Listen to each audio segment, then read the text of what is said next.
A very good afternoon to everyone who is here with us right now.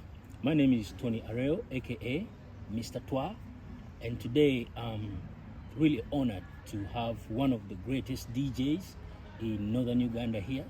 He will introduce himself and tell us more about himself.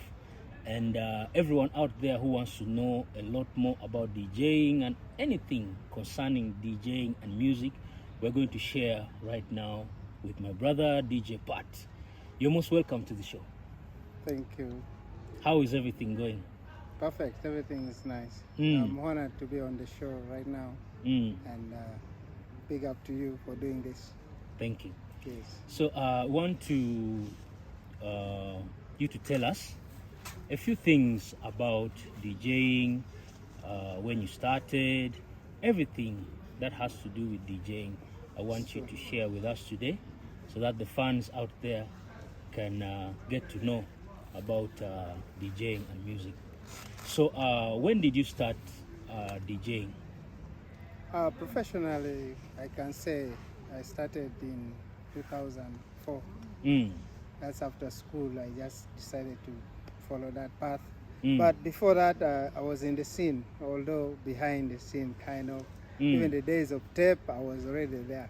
Okay. Yes, so it's been a long time in the industry. Yes. So that period when you used to mix with the cassette tape, you used to do it from where? Kitgum, actually. A place called Snowline. Snowline. Yeah. That was around which year? Oh, I can't even remember. It should be the 90s, 90s, something there. It's really long time ago, before the revolution. So tell us, what does someone have to do to qualify to be a good DJ? Well, currently, for you to be a good DJ, you have to have your own set, meaning you have to have maybe a good controller, a good laptop with a good set of music from all corners. You don't need to focus only on the hit songs like most people are doing nowadays, but you need to have even the old music, music that at least encompasses all generations and tribes. Especially in northern Uganda, we can't just play Luo music. You have to have Kampala music, maybe other parts of Africa, plus the old schools, all those to make things complete. And then the main thing right now people don't do is to go for training, proper training, especially from someone who is already in the industry, who knows what to be done.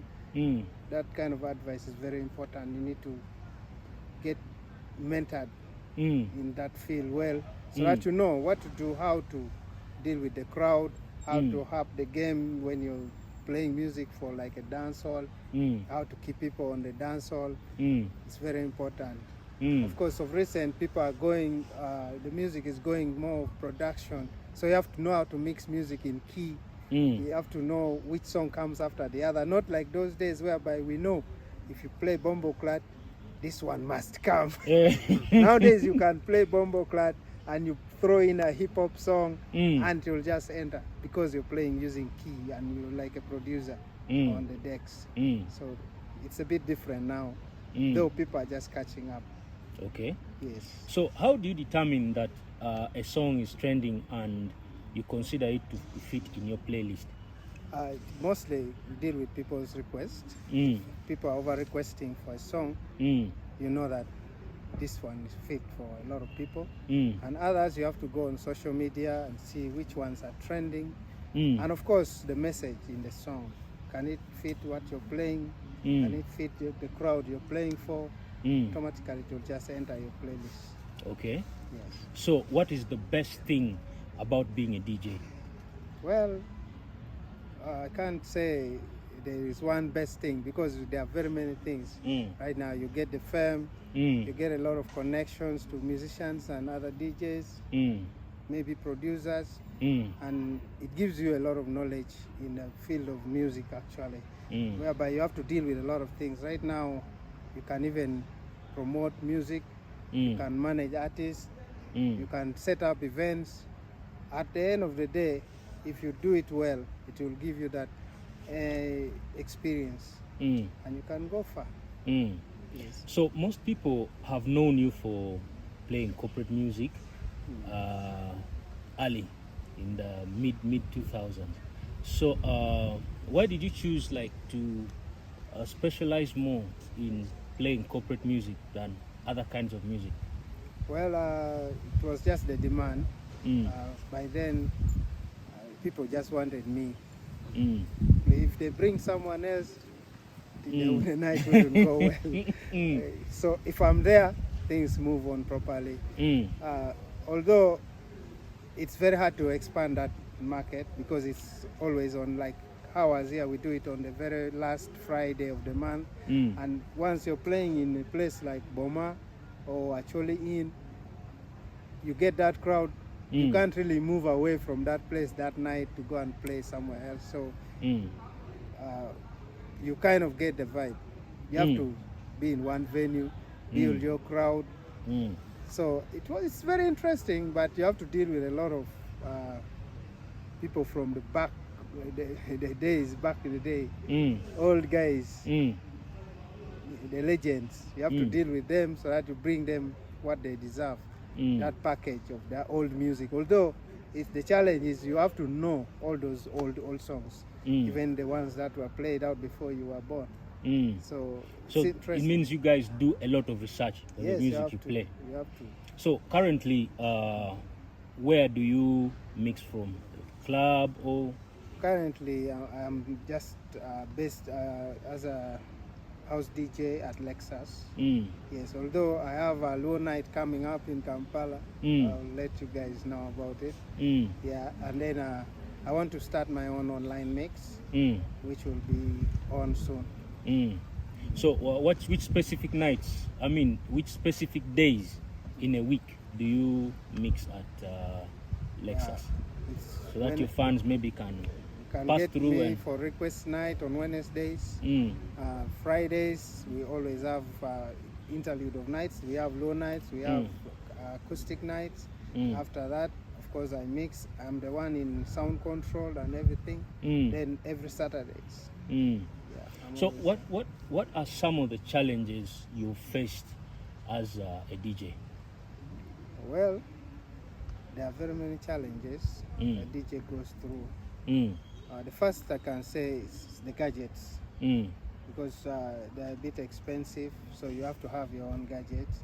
And any simple problem with the gadget, repairing can take you a lot of money. And it's very hard for DJs to just give you a hand, someone to give you a gadget like, here's my controller, you can use it for tonight. Guys are very mean with it. Even laptops, guys are very mean with it. And then there's a lot of bad blood in the industry. Of recent, I was playing in a venue here in Gulu. I had my night.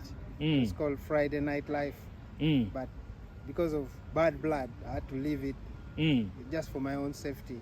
I had to leave it and try something else. So I don't advise guys to do that. It's really not good for the industry. Next is, of course, the payment the promoters give DJs. They feel like they should just give you peanut and you do their events, which is not good. You deserve more. You deserve at least, like I told you about the low night in Kampala. Someone is willing to put out 500K for just a night. But when you come back to our home here, it's very hard for you to get that kind of money. So the financial bit is a big issue. Okay. Yes. So what are some of the things you advise a fan out there or someone who likes DJing to do when they want to get into the business? Well, the best thing someone can have is discipline. Have the best of discipline. Be disciplined. Try to learn from someone. It takes some time.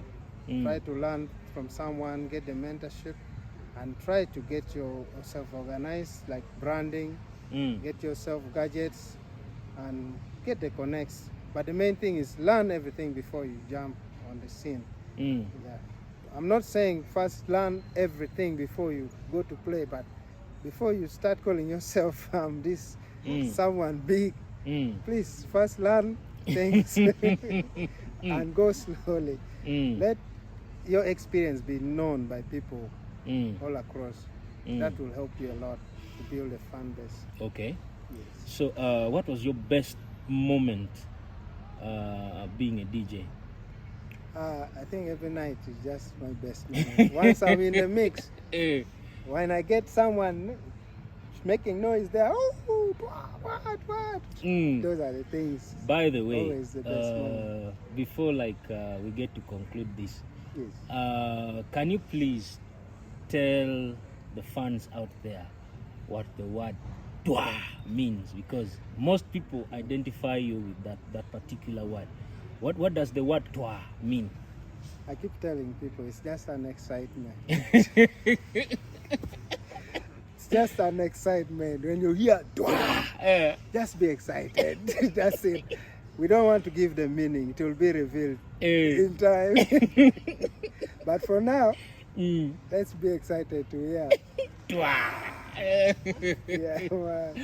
So what is your last message to the people out there? Yeah, my last message, all I can say is I thank everybody for the support. I know it has not been easy, but in life and in the industry, it's all about being consistent.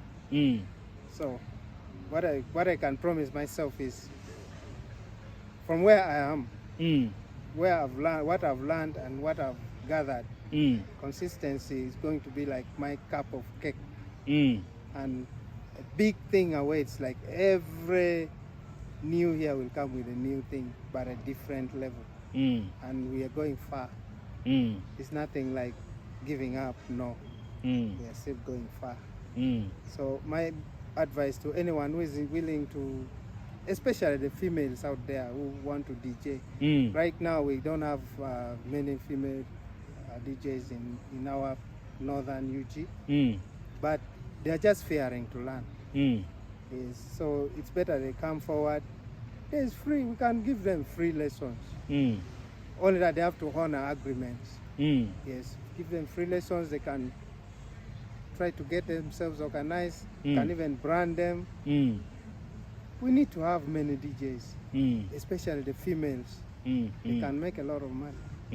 So I advise them not to shy off. It's better they come up. Otherwise, thank you so much for coming and being part of us. It was really so nice having you, and we wish you all the best, all three. Appreciate it. Thank you so much.